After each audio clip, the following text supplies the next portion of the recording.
नमस्कार।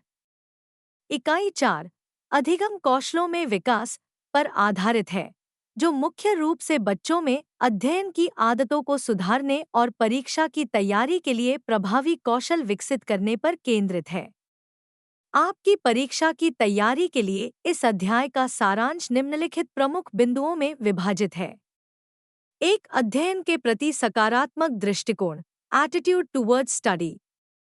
रुचि पैदा करना केवल परीक्षा उत्तीर्ण करना ही उद्देश्य नहीं होना चाहिए, बल्कि ज्ञान के प्रति जिज्ञासा और सीखने की इच्छा विकसित करना जरूरी है।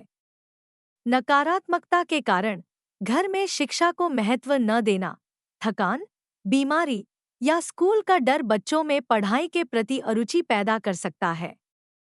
समाधान, बच्चों की व्यक्तिगत रुचियों जैसे खेल या खिलौने को पढ़ाई से जोड़कर उनमें सकारात्मक दृष्टिकोण विकसित किया जा सकता है। 2 समय प्रबंधन और समय सारणी, टाइम मैनेजमेंट।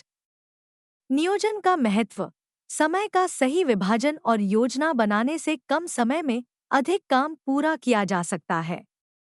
समय सारणी बनाना, दैनिक कार्यों को 2 भागों में बांटे, निश्चित जैसे स्कूल और परिवर्तनीय जैसे खेलना।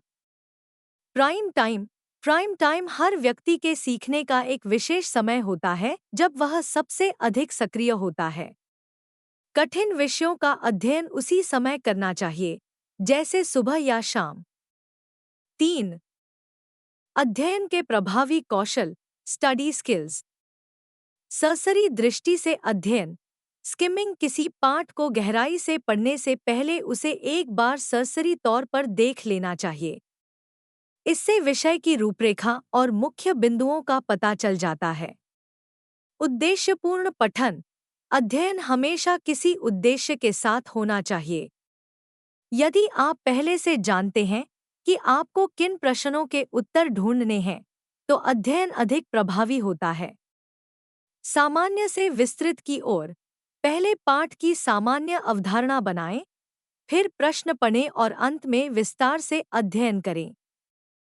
4 विश्राम का महत्व, इम्पोर्टेंस ऑफ रेस्ट।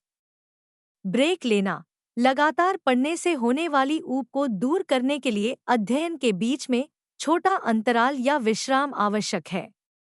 कार्य परिवर्तन, विश्राम का अर्थ केवल खाली बैठना नहीं, बल्कि किसी दूसरे हल्के कार्य या खेल में रुचि लेना भी हो सकता है। 5 लेखन और अन्य कौशल।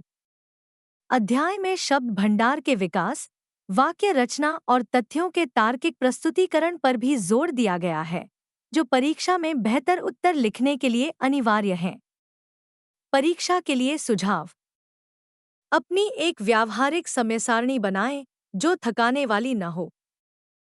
पढ़ते समय मुख्य शीर्षकों, उपशीर्षकों और चित्रों पर विशेष ध्यान दें। विभिन्न स्रोतों जैसे पत्रिकाओं और विश्वकोशों का उपयोग करके अपने ज्ञान के भंडार को बढ़ाएं।